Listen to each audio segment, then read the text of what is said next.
नमस्कार दोस्तों, स्वागत है आपका अपने YouTube channel study with selector में। हमारा डेली का सेशन होता है करंट अफेयर का, उसमें हम आ गए हैं अगले सेशन पे। आज जो हमारा सेशन होगा वो होगा 16 अक्टूबर का सेशन। तो चलिए शुरू करते हैं आज का सेशन। पहले देखेंगे हम लास्ट हमारा जो सेशन था उसका रिविजन करते हैं। पहला क्वेश्चन कह रहा है हाल ही में विश्व मानक दिवस कब मनाया गया? तो 14 अक्टूबर को मनाया जाता है। हाल ही में केंद्र सरकार ने राष्ट्रीय समुद्री विरासत परिषद कहाँ पर स्थापित करने की घोषणा की है? गुजरात के लोथल में। अंतर्राष्ट्रीय वित्त निगम में भारत के पहले ब्लू लोन के लिए एक्सिस बैंक के साथ साझेदारी की है। हाल ही में किस देश ने इजराइल के साथ राजनयिक संबंध तोड़ने की घोषणा की है? तो ये घोषणा की है निकारागुआ जो देश है उसने घोषणा की है। हाल ही में 8000 मीटर से अधिक ऊंची सभी 14 चोटियों पर चढ़ने वाले सबसे कम उम्र के व्यक्ति नीमा रिंजी शेरपा बने हैं। ये नेपाल के पर्वतारोही हैं, इन्होंने ये खिताब अपने नाम किया है। आगे देखते हैं। अगला क्वेश्चन कह रहा है हाल ही में भारतीय डिजिटल कृषि सम्मेलन 2024 का आयोजन नई दिल्ली में किया गया है। सेना प्रमुख जनरल उपेंद्र द्विवेदी ने अभी हाल ही में सिक्किम की जो राजधानी गंगटोक है वहां पर बहुलक्ष्य उपकरण अग्नि अस्त्र को लॉन्च किया है। सरस आजीविका मेला, इसका आयोजन गुरुग्राम में किया जा रहा है। हाल ही में भारतीय तेज गेंदबाज मोहम्मद सिराज को तेलंगाना सरकार ने डीएसपी नियुक्त किया है। हाल ही में पीएम गतिशक्ति अनुभूति केंद्र का आयोजन नई दिल्ली में किया गया है। तो ये हमारा रिवीजन था। अब आज का सेशन शुरू करते हैं। पहला क्वेश्चन हमारा कह रहा है हाल ही में विश्व छात्र दिवस कब मनाया गया है? आंसर हमारा ऑप्शन ए हो जाएगा। अभी हाल ही में 15 अक्टूबर को विश्व छात्र दिवस मनाया गया है। तो करेक्ट आंसर ऑप्शन ए हो जाएगा। बात करें तो विश्व छात्र दिवस हर साल 15 अक्टूबर को डॉक्टर एपीजे अब्दुल कलाम की जयंती के अवसर पर मनाया जाता है, जिन्हें भारत के मिसाइल मैन के रूप में जाना जाता है। डॉक्टर कलाम ने 2002 से 2007 तक भारत के 11वें राष्ट्रपति के रूप में कार्य किया। उनको मिसाइल मैन के नाम से भी जाना जाता है।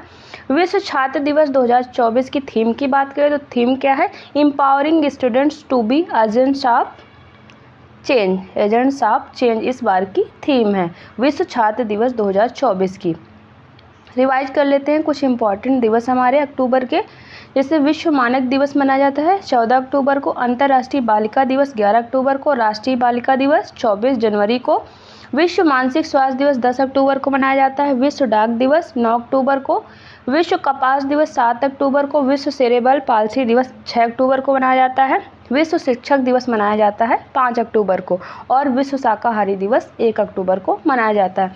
बढ़ते हमारे अगले क्वेश्चन की तरफ। कह रहा है हाल ही में जाति सर्वेक्षण शुरू करने वाला तीसरा राज्य कौन सा बना है? कौन सा जाति सर्वेक्षण शुरू करने वाला तीसरा राज्य कौन सा बन गया? आंसर हमारा ऑप्शन सी हो जाएगा। तेलंगाना तीसरा राज्य बन गया है। जाति सर्वेक्षण शुरू करने वाला पहला स्टेट था बिहार, दूसरा था आंध्र प्रदेश और तीसरा बन गया है Telangana. Correct answer option C हो जाएगा। बात करें तो बिहार और आंध्र प्रदेश के बाद अब तेलंगाना तीसरा राज्य बन गया है जिसने जातिगत सर्वे कराने का निर्णय लिया है। सामाजिक, आर्थिक, शैक्षिक, रोजगार और राजनीतिक अवसरों को बढ़ाने के लिए बीसीएस, एससीएस, एसटीएस और अन्य हाशिए पर रहने वाले समूहों के लिए एक व्यापक परिवार सर्वेक्षण करने का निर्णय 4 फरवरी को मुख्यमंत्री रेवंत रेड्डी की अध्यक्षता में एक कैबिनेट बैठक में लिया गया था और उसको अब शुरू कर दिया गया है। तेलंगाना की बात कर लेते हैं तो यहाँ की राजधानी क्या है? हैदराबाद यहाँ की राजधानी है। यहाँ के राज्यपाल हैं जिष्णुदेव वर्मा और यहाँ के सीएम हैं जो रेवंत रेड्डी, यहाँ के सीएम का नाम है। बढ़ते हैं करंट के क्वेश्चन रिवाइज करते हैं तेलंगाना से संबंधित। तेलंगाना ने नीति आयोग के महिला उद्यमिता मंच का अध्याय शुरू किया है और वो पहला स्टेट बन गया है ऐसा करने वाला। तेलंगाना सरकार ने छात्रों को उनकी नियमित कक्षाओं के बाहर शैक्षिक अनुभव प्रदान करने के लिए तेलंगाना दर्शनी नामक एक योजना की शुरुआत की है। तेलंगाना सरकार ने सूक्ष्म, लघु और मध्यम उद्योगों को प्रमुख चुनौतियों से उबरने में मदद के लिए एमएसएमई 2024 की नई नीति की शुरुआत की है। तेलंगाना के मुख्यमंत्री ने राजीव गांधी नागरिक अभय हस्तम योजना की शुरुआत की है। तेलंगाना विधानसभा ने राज्य भर में व्यापक घरेलू जाति सर्वेक्षण कराने का प्रस्ताव पारित किया है। भारतीय तेज गेंदबाज को जो है तेलंगाना जो सरकार है वो भारतीय तेज गेंदबाज जो है मोहम्मद सिराज, उनको उन्होंने डीएसपी नियुक्त किया है। अगला क्वेश्चन कह रहा है हाल ही में पीएम नरेंद्र मोदी किस राज्य में डॉक्टर संपूर्णानंद इंटरनेशनल स्टेडियम का उद्घाटन करेंगे? आंसर हमारा ऑप्शन बी हो जाएगा। उत्तर प्रदेश में पीएम नरेंद्र मोदी के द्वारा डॉक्टर संपूर्णानंद इंटरनेशनल स्टेडियम जो है उसका उद्घाटन किया जाएगा। तो आंसर हमारा ऑप्शन बी हो जाएगा। बात करें तो प्रधानमंत्री नरेंद्र मोदी 20 अक्टूबर को अपने संसदीय क्षेत्र उत्तर प्रदेश के वाराणसी में एक विश्व स्तरीय स्टेडियम का उद्घाटन करेंगे। उत्तर प्रदेश के दूसरे मुख्यमंत्री के नाम पर बना doctor Sampurnanand sport stadium Varanasi के सिगरा में स्थित है। यह शहर का सबसे बड़ा स्टेडियम होगा। डॉक्टर संपूर्णानंद स्पोर्ट स्टेडियम अंतर्राष्ट्रीय मानकों के अनुसार judo, karate, table tennis, shooting, lawn tennis, cricket और हॉकी सहित 50 खेलों की मेज़बानी भी कर सकता है। अब उत्तर प्रदेश की बात करें तो यहाँ की राजधानी लखनऊ है। यहाँ की राज्यपाल हैं आनंदीबेन पटेल और यहाँ के सीएम हैं योगी आदित्यनाथ। आगे बढ़ते हैं, आप देख लेते हैं उत्तर प्रदेश संबंधित कुछ करंट के क्वेश्चन। उपराष्ट्रपति जगदीप धनखड़ ने उत्तर प्रदेश के गोरखपुर में सैनिक स्कूल का उद्घाटन किया है। उत्तर प्रदेश सरकार ने संपूर्णानंद संस्कृत विश्वविद्यालय वाराणसी के मुख्य भवन में वैदिक 3D संग्रहालय बनाने की मंजूरी प्रदान की है। मुख्यमंत्री योगी आदित्यनाथ ने कैंपियरगंज गोरखपुर में जटायु संरक्षण एवं प्रजनन केंद्र का उद्घाटन किया है।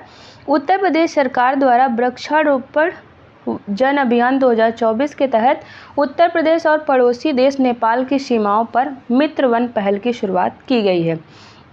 उत्तर प्रदेश सरकार द्वारा प्लास्टिक प्रदूषण से निपटने के लिए लखीमपुर खीरी में बायोप्लास्टिक पार्क की स्थापना की गई है। कहाँ पर? लखीमपुर खीरी में बायोप्लास्टिक जो पार्क है उसकी उद्घाटना अभी हाल ही में स्थापना की गई। किसके द्वारा? उत्तर प्रदेश गवर्नमेंट के द्वारा। अगला क्वेश्चन कह रहा है वर्ष 2025 में ISSF जूनियर वर्ल्ड कप की मेज़बानी कौन सा देश करेगा? आंसर हमारा ऑप्शन सी हो जाएगा। भारत जो है next year ISSF junior world cup 2025 में जो होने वाला है उसकी मेज़बानी करेगा। तो आंसर हमारा ऑप्शन सी हो जाएगा। बात करें तो अंतर्राष्ट्रीय निशानेबाजी महासंघ ने भारत को अगले साल ISSF जूनियर विश्व कप की मेज़बानी के अधिकार सौंप दिए हैं। अब बात करें अंतर्राष्ट्रीय निशानेबाजी महासंघ की, तो ये अंतर्राष्ट्रीय निशानेबाजी खेल महासंघ ओलंपिक निशानेबाजी स्पर्धाओं का एक शासी निकाय है। इसका मुख्यालय कहाँ है? जर्मनी के म्यूनिख में, और इसके अध्यक्ष वर्तमान में है लुसियानो राशी इसके वर्तमान के अध्यक्ष। किसके? ISSF के।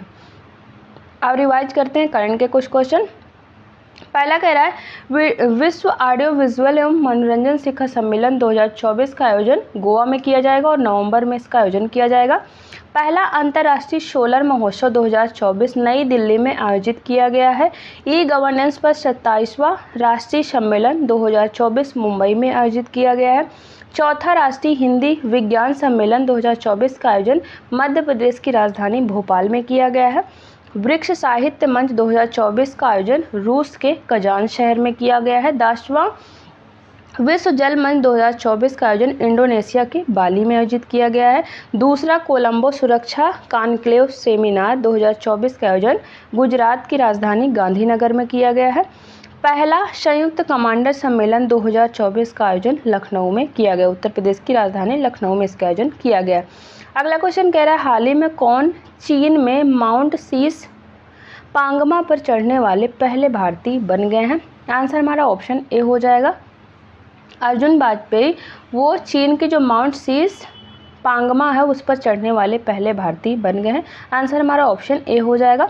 बात करें तो अर्जुन वाजपेयी ने एक नया कीर्तिमान स्थापित करते हुए 8027 मीटर ऊंची शीश पांगमा चोटी को फतह कर लिया है। यह तिब्बत में स्थित 14वीं सबसे ऊंची चोटी और इसे दुनिया की सबसे चुनौतीपूर्ण पर्वतारोहण में से एक माना जाता है। इस अभूतपूर्व उपलब्धि के साथ ही अर्जुन 8000 मीटर से ऊंची 8 चोटियों पर चढ़ाई करने वाले पहले भारतीय बन गए हैं। इनको आप देख सकते हैं यहाँ पर। आगे देखते हैं, रिवाइज करते हैं करंट क्वेश्चन। भारत के पहले अंतरिक्ष पर्यटक गोपी थोटाकुरा बने हैं। विश्व की सबसे ऊंची चोटी माउंट एवरेस्ट पर चढ़ने वाली सबसे उम्र दराज महिला कौन बनी? भारतीय महिला ज्योति आत्रे बने हैं। माउंट एवरेस्ट को फतह करने वाली सबसे कम उम्र की भारतीय काम्या कार्तिकेयन बनी। ये MP की हैं और 16 साल में ये कीर्तिनाम अपने नाम किया है। भारत के सत्यदीप गुप्ता दुनिया की सबसे ऊंची चोटी माउंट एवरेस्ट और दुनिया की चौथी सबसे ऊंची चोटी माउंट लाओत्से पर एक ही सत्र में दोहरी चढ़ाई करने वाले पहले व्यक्ति बने हैं। नेपाली पर्वतारोही कामिरीता शेरपा ने 30वीं बार माउंट एवरेस्ट पर चढ़कर लगातार अपना रिकॉर्ड ही पिछला तोड़ दिया है और वो ऐसा करने वाले पहले व्यक्ति बन गए हैं। 18 वर्षीय नेपाली पर्वतारोही नीमा रिंजी शेरपा ने दुनिया की 8000 मीटर ऊंची सभी 14 चोटियों पर चढ़ने वाले सबसे कम उम्र के व्यक्ति बन गए हैं। 18 साल में उन्होंने ये कीर्तिमान अपने नाम किया है। आगे देखते हैं, अगला क्वेश्चन कह रहा है हाल ही में वर्ष 2024 का अर्थशास्त्र का नोबेल पुरस्कार किसे प्रदान किया गया है। आंसर क्या हो जाएगा हमारा, ऑप्शन डी हो जाएगा। जेमा ए रॉबिन्सन, डरोन एसमोग्लू और साइमन जॉनसन तीनों को वर्ष 2024 का अर्थशास्त्र का नोबेल पुरस्कार प्रदान किया गया है। आंसर हमारा ऑप्शन डी हो जाएगा। बात करें तो वर्ष 2024 के अर्थशास्त्र का नोबेल पुरस्कार अमेरिकी अर्थशास्त्रियों डेरान एसमोग्लू, साइमन जॉनसन और जेम्स ए रॉबिन्सन को दिया गया है। किसके लिए दिया गया है, संस्थाएं कैसे बनती हैं और समृद्धि को कैसे प्रभावित करती हैं, इस पर अध्ययन करने के लिए उनको वर्ष 2024 का इकोनॉमिक्स का नोबेल पुरस्कार प्रदान किया गया है। नोबेल पुरस्कार के सारे जो अनाउंस हो चुके हैं सारे अवार्ड 6 क्षेत्रों में दिए जाते हैं और 1901 में पहली बार इनको प्रदान किया गया था। अब देखते हैं, भारतीय मूल की लेखिका प्रशांति राम को अंग्रेजी फिक्शन के लिए सिंगापुर साहित्य पुरस्कार 2024 प्रदान किया गया है। अब नोबेल जो पुरस्कार इस बार दिए गए उनको रिवाइज कर लेते हैं। साल 2024 के लिए जापान के संगठन निहो हिंदाल्को को शांति का नोबेल पुरस्कार प्रदान किया गया है। साहित्य के लिए 2024 का नोबेल पुरस्कार दक्षिण कोरियाई लेखिका हान कांग को दिया गया है। रसायन का नोबेल पुरस्कार 2024 डेनिस हसाबस, जॉन एम जम्पर और डेविड बेकर को प्रदान किया गया है। फिजियोलॉजी यानी चिकित्सा का जो नोबेल पुरस्कार है वो विक्टर एम्ब्रोस और गैरी रूकुन को दिया गया है। वर्ष 2024 का भौतिकी का नोबेल पुरस्कार जॉन हाफील्ड और जेफरी हिंटन को प्रदान किया गया। तो ये हमारे जो अभी अवार्ड अनाउंस हुए नोबेल उनको हमने देखा। आगे बढ़ते हैं, अगला क्वेश्चन कह रहा है हाल ही में ऑस्ट्रेलिया में आयोजित Bendigo international challenge badminton tournament में महिला एकल का खिताब किसने जीता है। आंसर हमारा क्या हो जाएगा, ऑप्शन ए हो जाएगा। तान्या हेमंत ने अभी हाल ही में ऑस्ट्रेलिया में आयोजित Bendigo international challenge badminton tournament का महिला एकल का खिताब अपने नाम किया है। आंसर हमारा ऑप्शन ए हो जाएगा, तान्या हेमंत। बात करें तो भारत की तान्या हेमंत ने ऑस्ट्रेलिया के Bendigo international challenge badminton tournament में ताइपे की तुंग सिउ टोंग को सीधे गेम में हराकर महिला एकल का खिताब अपने नाम कर लिया है। आगे बढ़ते हैं, रिवाइज करते हैं करंट के क्वेश्चन। 45वें फिडे शतरंज ओलंपियाड में ओपन वर्ग और महिला वर्ग दोनों का खिताब भारत ने जीता है। महिला T20 एशिया कप 2024 का विजेता कौन बना है, श्रीलंका बना और पहली बार उसने ये खिताब अपने नाम किया है। बैडमिंटन एशिया टीम चैंपियनशिप 2024 में महिला वर्ग का विजेता भारत बना है। BWF पोलिस अंतर्राष्ट्रीय चैंपियनशिप 2024 की महिला एकल की विजेता कौन बनी है, अनमोल खरब बनी है। बैडमिंटन एशिया जूनियर चैंपियनशिप 2024 की विजेता टीम कौन बनी है, चीन बनी है। थॉमस कप में पुरुष जो टीम है उसका खिताब चीन ने जीता है और उबेर कप में महिला टीम में कौन सा खिताब, चीन ने महिला टीम का जीता है उबेर कप में, और थॉमस कप में पुरुष टीम का खिताब जीता है, दोनों चीन ने ही अपने नाम किया है। अगला क्वेश्चन कह रहा है हाल ही में किसने ई-माइग्रेट V2.0 पोर्टल और ऐप लॉन्च किया है। आंसर हमारा ऑप्शन बी हो जाएगा। अभी हाल ही में जो हमारे विदेश मंत्री एस जयशंकर उनके द्वारा ई-माइग्रेट V2.0 पोर्टल और जो मोबाइल ऐप है वो लॉन्च किया गया, तो आंसर हमारा ऑप्शन बी हो जाएगा। बात करें तो विदेश मंत्री डॉक्टर एस जयशंकर ने दिल्ली में ई-माइग्रेट V2.0 वेब पोर्टल और मोबाइल ऐप का उद्घाटन किया है। ई-माइग्रेट पोर्टल भारतीय प्रवासियों के लिए सुरक्षित और कानूनी आवागमन चैनलों को बढ़ावा देता है। पोर्टल का नया संस्करण विदेशी धरती पर भारतीय श्रमिकों के अधिकारों और सम्मान की रक्षा के लिए सरकार की प्रतिबद्धता का प्रतीक है। यानी जो प्रवासी भारतीय हैं उनके सुरक्षित कानूनी आवागमन के लिए इसको अभी हाल ही में लॉन्च किया गया है, जो हमारे विदेश मंत्री एस जयशंकर उनके द्वारा। बात कर लेते हैं अब करंट के क्वेश्चन रिवाइज करते हैं। तो केंद्रीय मंत्री जितेंद्र सिंह द्वारा नई दिल्ली में भुवन पंचायत 4.0 और आपातकालीन प्रबंधन के लिए राष्ट्रीय डेटाबेस 5.0 जो है वो लॉन्च किया गया है। केरल के मुख्यमंत्री पिनराई विजयन द्वारा तिरुवनंतपुरम में भारत का पहला राज्य संचालित ओवर द टॉप यानी OTT प्लेटफॉर्म लॉन्च किया गया है। अग्रणी भारतीय फिनटेक कंपनी सेतु द्वारा भारत का पहला लार्ज लैंग्वेज मॉडल जिसका नाम क्या है शेषम, उसका अनावरण किया गया है। एयर इंडिया द्वारा अमरावती महाराष्ट्र के अमरावती में दक्षिण एशिया का सबसे बड़ा फ्लाइट ट्रेनिंग स्कूल स्थापित करने की अभी हाल ही में घोषणा की गई है। बढ़ते हमारे अगले क्वेश्चन की तरफ। कह रहा है हाल ही में किस राज्य में राज्य कौशल विश्वविद्यालय का नाम बदलकर रतन टाटा के नाम पर रखे जाने की घोषणा की गई है। आंसर हमारा ऑप्शन सी हो जाएगा। महाराष्ट्र में अभी हाल ही में जो राज्य कौशल विश्वविद्यालय है उसका नाम बदलकर रतन टाटा के नाम पर रखे जाने की घोषणा की गई। आंसर हमारा ऑप्शन सी हो जाएगा। बात करें तो महाराष्ट्र राज्य कौशल विश्वविद्यालय का नाम दिवंगत उद्योगपति रतन टाटा के सम्मान में उनके नाम पर रखा जाएगा, जिनका 9 अक्टूबर को निधन हो गया है। राज्य सरकार के द्वारा ऐसी घोषणा की गई है। इस विश्वविद्यालय की बात करें तो 2022 में स्थापित MSSU यानी महाराष्ट्र राज्य कौशल विश्वविद्यालय पहला सरकारी संचालित कौशल विश्वविद्यालय है जो इच्छुक छात्रों के लिए उद्यमिता के प्रशिक्षण के साथ साथ कई कौशल उन्मुख पाठ्यक्रम प्रदान करता है। आगे बढ़ते हैं करंट के क्वेश्चन महाराष्ट्र से संबंधित। पहला कह रहा है महाराष्ट्र के मुख्यमंत्री ने सौर ग्राम योजना शुरू की है और इस योजना से लाभान्वित होने वाला पहला गांव सतारा जिले का मान्याचीवाड़ी गांव बना है। महाराष्ट्र सरकार द्वारा मुख्यमंत्री लड़की बहन योजना की शुरुआत की गई है। हाल ही में महाराष्ट्र गोवा सीमा के निकट शोधकर्ताओं ने महाराष्ट्र के कुंभराल में एक पवित्र मृत्तिका दलदली वन की खोज की है। पीएम नरेंद्र मोदी ने महाराष्ट्र के वाशिम के पोहरा देवी में बंजारा विरासत जिसका नाम क्या है नागारा उस संग्रहालय उसका उद्घाटन किया है। महाराष्ट्र सरकार ने विकलांग वरिष्ठ नागरिकों के लिए मुख्यमंत्री वयोश्री योजना का शुभारंभ किया है। आगे बढ़ते हैं अगला क्वेश्चन कह रहा है हाल ही में किसे चिकित्सा सेवा नौसेना में, ये ध्यान देने वाली बात है, किसे चिकित्सा सेवा का महानिदेशक नियुक्त किया गया है। आंसर हमारा क्या हो जाएगा ऑप्शन बी हो जाएगा। कविता शाहनी जो है वो चिकित्सा सेवा नौसेना की महानिदेशक अभी हाल ही में नियुक्त की गई हैं। बात करें तो सर्जन वाइस एडमिरल कविता सहाय ने 14 अक्टूबर को नौसेना चिकित्सा सेवा के महानिदेशक के रूप में कार्यभार संभाला है।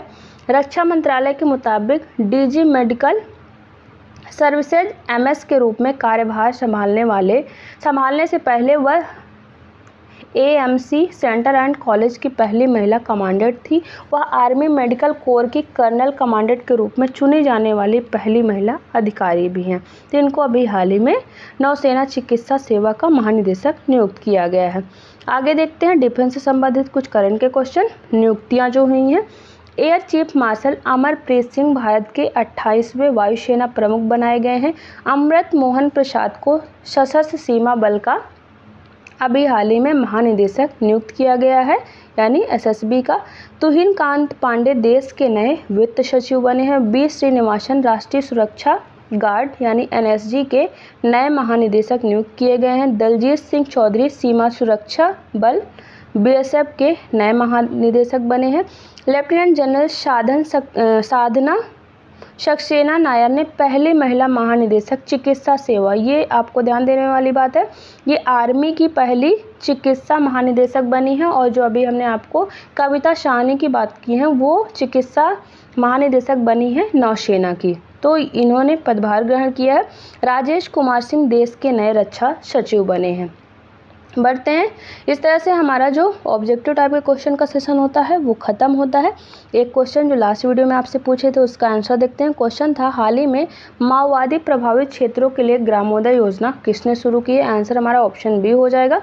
ओडिशा के द्वारा अभी हाल ही में माओवादी प्रभावित क्षेत्रों के लिए ग्रामोदय योजना की शुरुआत की गई है। अब एक क्वेश्चन डेली आपसे पूछते हैं जिसका आंसर आपको हमें कमेंट बॉक्स में देना होता है। क्वेश्चन कह रहा है हाल ही में PM गतिशक्ति अनुभूति केंद्र का आयोजन कहाँ पर किया गया है। Option A Varanasi, option B New Delhi, option C Bengaluru, option D Srinagar. तो इसका आंसर आप हमें कमेंट बॉक्स में ज़रूर दें। इस तरह जो हमारा डेली का सेशन होता है वो ख़त्म होता है। यहाँ पर हमारे टेलीग्राम चैनल का लिंक दिया है, यहाँ से आप हमारे टेलीग्राम चैनल को जरूर ज्वाइन करें। वहाँ पर डेली सेशन की PDF आपको एकदम फ्री में अवेलेबल रहेगी, साथ में सारे क्वेश्चन के आंसर भी रहते हैं, जिससे आपको रिवीजन में आसानी होगी। यदि आपने अभी तक हमारे चैनल स्टडी विद सिलेक्टर को सब्सक्राइब नहीं किया तो प्लीज़ सब्सक्राइब कर ले, बेल आइकन जरूर प्रेस करें, सबसे पहले हमारे वीडियो का नोटिफिकेशन आप तक पहुँचता रहे। आपको हमारी वीडियो पसंद आए तो वीडियो को लाइक करें, अपने दोस्तों तक जरूर शेयर करते रहें। चलिए मिलते हैं आपसे नेक्स्ट वीडियो में, तब तक के लिए थैंक यू।